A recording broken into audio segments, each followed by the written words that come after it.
नमस्कारम। परमात्मा प्रकाश है, आत्मा प्रकाश है। क्या ध्यान में प्रकाश देख लेना ही आत्मबोध है, स्व का बोध है?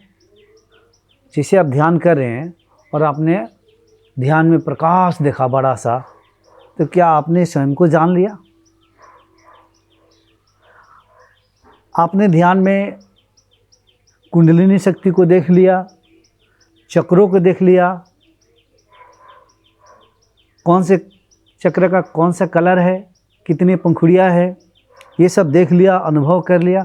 तो क्या यही स्वबोध है, आत्मबोध है, आत्मा साक्षात्कार, परमात्मा साक्षात्कार, आत्मज्ञान? क्या यही है?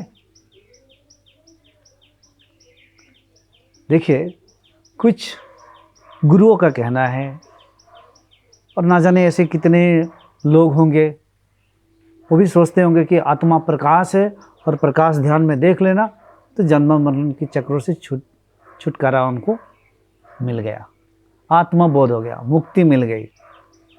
क्या वाकई ऐसा है? न जाने ऐसे बहुत सारे गुरु भी फंसे हुए हैं, भटके हुए हैं, अटके हुए हैं, और उनके पास भी बहुत सारे लोग हैं जो वो भटक रहे हैं और न आगे जाकर न जाने कितने जन्मों के लिए अटक भी सकते हैं, अटक जाएंगे फिर इसी संसार में।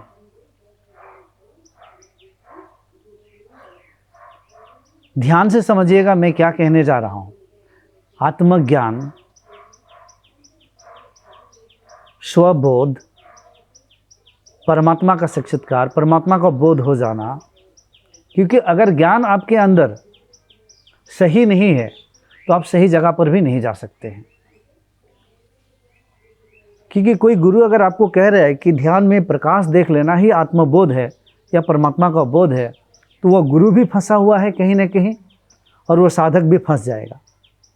साइंटिफिकली समझिएगा, मैं आगे इन डिटेल आपको समझाने के लिए पूरा प्रयत्न कर रहा हूँ। बाकी आप कितना समझ पाएंगे ये आपकी चेतना के स्तर ही डिसाइड करेगा। देखिए, ध्यान में कुंडलिनी शक्ति को देख लेना कि शक्ति ऐसे ऐसे है सांप की तरह, चक्रों को देख लेना, कलर्स को देख लेना, पंखुड़ियों को देख लेना, ये देखने का काम जहाँ पर भी है, समझिएगा कि ये फंसने का काम है। जो गुरु भी बात कर रहा है देखने का, चक्रों को देखना, एनर्जी को देखना, समझ लीजिए कि ये फंसने की बात हो रही है, अटक जाएंगे, फंस जाएंगे। क्योंकि ये सारे देखने वाला जो बिजनेस अंदर चल रहा है और गुरु भी देखने वाला जो काम सिखा रहे हैं, ये इतना बात तो पता होना चाहिए कि ये जो दिखने का जो काम है, हमारे पंच इंद्रिय जो है और एक अंदर में मन जो है अतीन्द्रिय है। तो ये मन हम जब ध्यान केंद्रित करेंगे तो कोई संकल्प लेंगे हम कि परमात्मा प्रकाश है, तो वो मन ही प्रकाश रूप में हमें एक ऊर्जा का फॉर्म में दिखने लग जाएगा।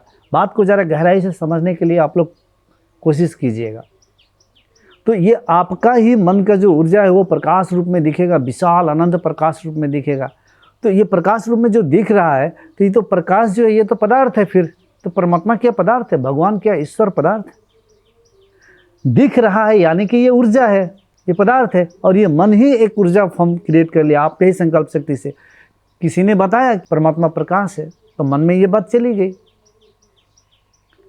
और गहराई से समझने के लिए कोशिश करना है कि जब जो देख रहा है, कोई चीज़ को देख रहा है, तो जो चीज़ को देख रहा है वो हो गया ऑब्जेक्टिविटी, और जो देख रहा है वो यहाँ दिखने वाला सब्जेक्टिविटी की बात होगी। तो ऑब्जेक्टिविटी एंड सब्जेक्टिविटी, ये दो बात आ गई यहाँ पे सब्जेक्ट भी है, ऑब्जेक्ट भी है। तो अब यहाँ पे ऐसा कहा जा रहा है कि परमात्मा प्रकाश है, तुम्हें जो ध्यान में दिखेगा, यहाँ से दिखेगा या यहाँ से प्रकाश जो निकलेगा वही परमात्मा है, वही परमात्मा का बोध है। तो वो जो दिख रहा है तो वो तो ऑब्जेक्ट हो गया, और देखने वाला कोई और है, तो दो हो गया।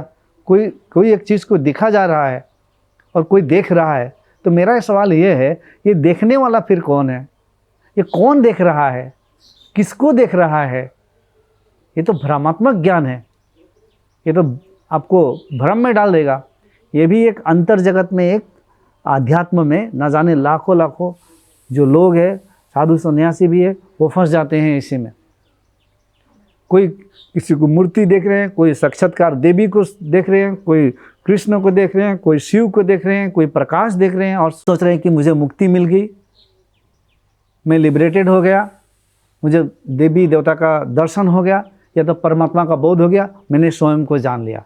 और नहीं तो और ध्यान में कुंडलिनी को भी देख लिया, चक्रों को भी देख लिया, अनुभव कर लिया, एक्सपीरियंस कर लिया, मैं मुक्त हो गया। कुंडलिनी जागरण एक प्रारंभिक स्टेज है और यहाँ पे तो कुंडलिनी जागरण की भी बात नहीं की जा रही है, यहाँ पे तो देखने की बात की जा रही है। देखने के बाद यानी कि ध्यान में कुंडलिनी को देख लेना, ध्यान में चक्रों को देख लेना, कलर्स को देख लेना, पंखुड़ियों को देख लेना, ये देखने वाला सिलसिला मन है और मन का कल्पना है। और स्वबोध में तो मन ही गिर जाता है, मन रहता ही नहीं है, देखने के लिए कुछ बचता ही नहीं है, क्योंकि जो देखने वाला है वही तो अपने आप को स्वबोध क्या, स्वयं का बोध। तो जो देखने वाला है ये कौन है, मेरा सवाल यही है। तो देखने वाला वो स्वयं का बोध करने वाला है यहाँ पर, और जिसे देखा जा रहा है वो ऑब्जेक्ट है। तो ये कतई नहीं हो सकता है, ये प्रकाश ये भी पदार्थ है जो दिखा जा रहा है, और ये काल्पनिक चीज़ है, मानसिक क्रियाकलाप है, मन के अंदर ये सारा खेल चल रहा है। ये अतीन्द्रिय जो है ये देख रहा है। देखिए, आपका श्वास भी पदार्थ है, मन भी पदार्थ है, कोई भी ऊर्जा पदार्थ है, इनविजिबल में जो भी यहाँ पे फोर्स है, ऊर्जा है, सब पदार्थ है।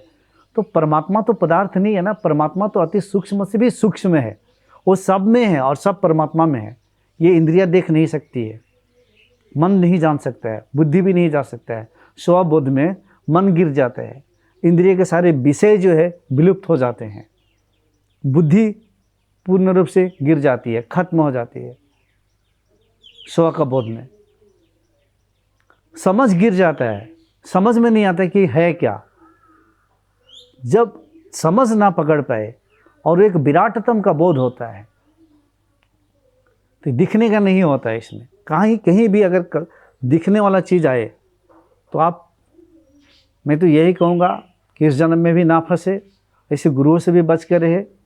सत्य का ज्ञान आपको सत्य रूप से ही, और अंदर में सत्य के ज्ञान जैसा है वैसा पहले आपको अपने अंदर डालना पड़ेगा, तभी आप स्व का बोध करेंगे। नहीं तो ये देखने और देखने वाले ऐसे खेल में फंस जाएंगे। ये भ्रमात्मक ज्ञान है, आपको पूरा भ्रमित कर देगा और कई जन्मों जन्मों तक आपको फंसा देगा इसी माया जगत में। माया फिर अपने चंगुल में आपको दबोच देगी। तो देखने का काम नहीं होता है। स्वबोध में आप इसको ऐसा समझ सकते हैं। देखिए, एक बहुत बड़ा सा खेत है, एक फील्ड है, आप समझ लीजिए, और उस फील्ड के अंदर बहुत सारे पेड़ पौधे, आम का पेड़ है, कटहल का पेड़ है, पपैया का पेड़ है, इसे न जाने फल मूल बहुत सारे पेड़ है उस खेत में। जीव जंतु है, जानवर है, कुछ फ्लावर प्लांट्स है, फूल के पौधे हैं, इस तरीक़े से उसी में मनुष्य भी है उसी फील्ड में। तो इस तरीके से वो फील्ड बहुत बड़ा फील्ड है, अनंत फील्ड है। उस फील्ड में बहुत सारे ये जीव जंतु जानवर पेड़ पौधे सब है।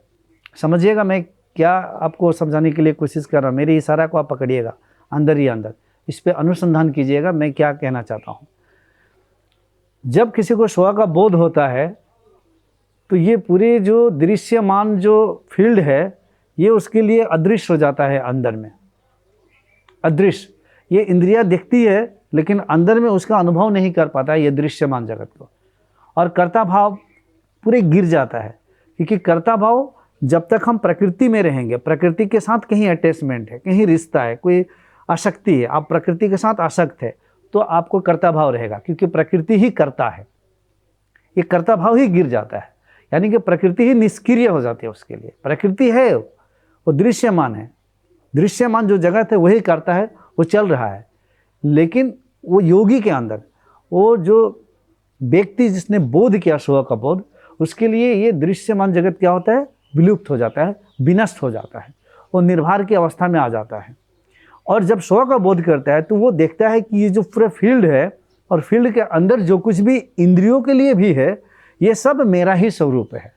सिर्फ फील्ड ही नहीं, या फील्ड के अंदर पार्टिकुलरली सिर्फ मैं ही नहीं, इंडिविजुअल सत्ता नहीं, उस फील्ड के अंदर जो भी गाय बकरी पेड़ पौधे व्हाटएवर जो कुछ भी है, अखंड रूप से वो ये जान लेता है कि ये फील्ड सहित और फील्ड में जो कुछ भी है पूरे समग्रता जो है उस समग्रता को जान लेता है कि यही मेरी स्व का बोध है। वो अखंड होता है, कोई भी खंडित नहीं हो सकता है स्व का बोध में। और स्व का बोध में दिखने का कोई भी काम नहीं होता है। आप ये हमेशा समझ लीजिएगा, स्व का बोध में एकात्म की स्थिति होता है, एकत्व की स्थिति होता है, जो फील्ड के साथ एक होने का स्थिति होता है। And you become that field, आप वो फील्ड ही होते हो, आपसे अलग कुछ भी नहीं होता है। यहाँ तक कि मैं इस चेयर पे बैठा हूँ, ये भी मुझसे अलग नहीं है। स्व का बोध में जो भी इंद्रिय से हम देख रहे हैं ये अपना ही विस्तार है, स्वयं का ही विस्तार है, और जो इंद्रियों से नहीं देख रहे हैं वो भी स्वयं का ही है। तो इंद्रियों के लिए हम देख पा रहे हैं, लेकिन वो देख पाने में भी अंदर से वो जिसने बोध कर लिया है वो नहीं देखता है। तो वो देखते हुए भी नहीं देखता है, खाते हुए भी नहीं खाता है, चलते हुए भी नहीं चलता है, कुछ काम करते हुए भी नहीं करता है। इसलिए हम कहते हैं कि वो अकर्ता की स्थिति है, क्योंकि प्रकृति ही कर्ता की स्थिति है। प्रकृति ही क्रियारत है, वो क्रिया में रत रहती है। तो प्रकृति से हटकर एक पुरुष तत्व, निष्क्रिय तत्व जो कि अचल अविचल है, वो चल नहीं सकता है। आपका शरीर चल रहा है, जिसने बोध कर लेता है वो देखता है कि ये प्रकृति बस क्रिया, यही मूवमेंट है, यही गति है, तो शरीर चल रहा है। मैं तो सदा सदा से एक जैसा, एक ही जगह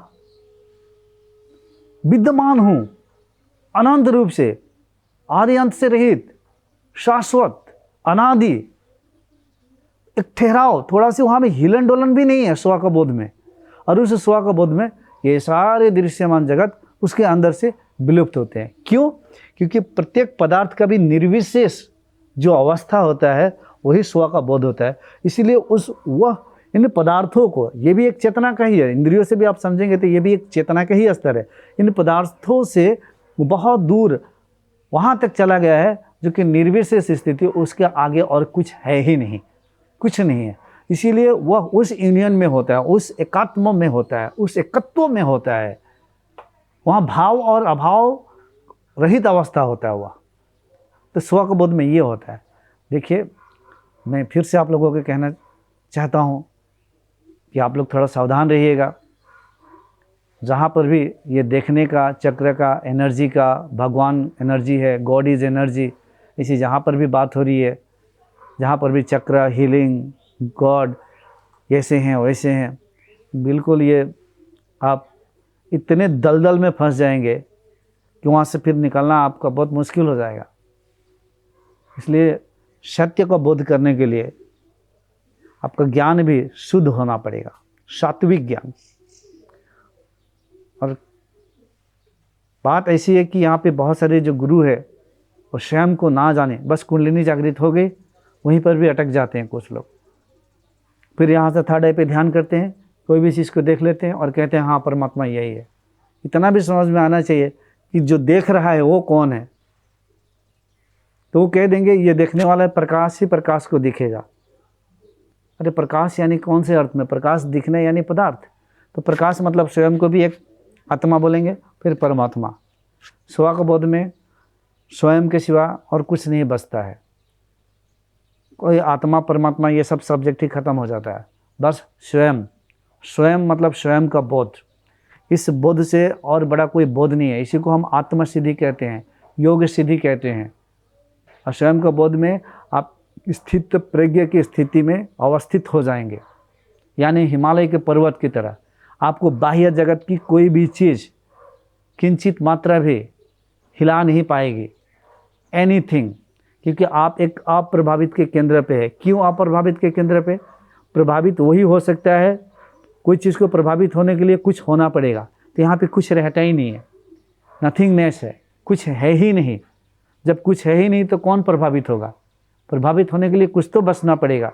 इसलिए यहाँ पे काम, क्रोध, लोभ, मोह, माया ये सब प्रकृति में है, तो ये प्रकृति में, उसने प्रकृति को छोड़कर अपने स्वरूप तक आ चुका है। तो ये सब कुछ है, तो रहते हुए भी उसको अंदर से कुछ नहीं है। और वह खाते हुए, सब कुछ करते हुए भी कुछ नहीं करता है। आपको देखोगे कि वही गुरु नाच रहा है, झूम रहा है, वो सारे काम कर रहा है, लेकिन करते हुए भी वो अंदर से कुछ नहीं करता है कि ये प्रकृति, क्योंकि वो शरीर जो है, मन जो, ये शरीर जो आप देख रहे हैं ये प्रकृति है, यही क्रियामान है। वो क्या है? क्रिया रहित अवस्था है, वो क्रिया नहीं है। आप लोग चलते हैं, फिरते हैं, घूमते हैं, ये प्रकृति है। आप कभी नहीं चलते हैं। आपकी जो वास्तविक स्वरूप है वो तो बस स्थिर एक जगह ही है, सदा सदा से, और अनंत अविचल अवस्था है। हमेशा ध्यान रखिएगा, आप एक अपने केंद्र पे है, शरीर चल रहा है, गाड़ी चला रहे, गाड़ी चल रही है, और ये जब इस अवस्था में आएंगे तो आपका ये अनुभव करना मुश्किल हो जाएगा कि मैं खा रहा हूँ, मैं चल रहा हूँ, मैं काम कर रहा हूँ। ये स्व का बोध होता है। तो स्व का बोध में सारी चीज़ ढह जाते हैं, गिर जाते हैं, चकनाचूर हो जाते हैं, विनष्ट हो जाते हैं, सारी चीज़ों को विकृत हो जाती है। चित्त जो है, चित्त की जो ढांचा है पूर्ण रूप से विकृत हो जाती है, और सारे दुखों से आपको निवृत्ति मिल जाती है। आप निवृत्त हो जाते हो, आप निरोध की अवस्था में जाते हो, आप कैवल्य की अवस्था में जाते हो। कैवल्य मतलब आप स्वयं, सिर्फ स्वयं और स्वयं। धन्यवाद।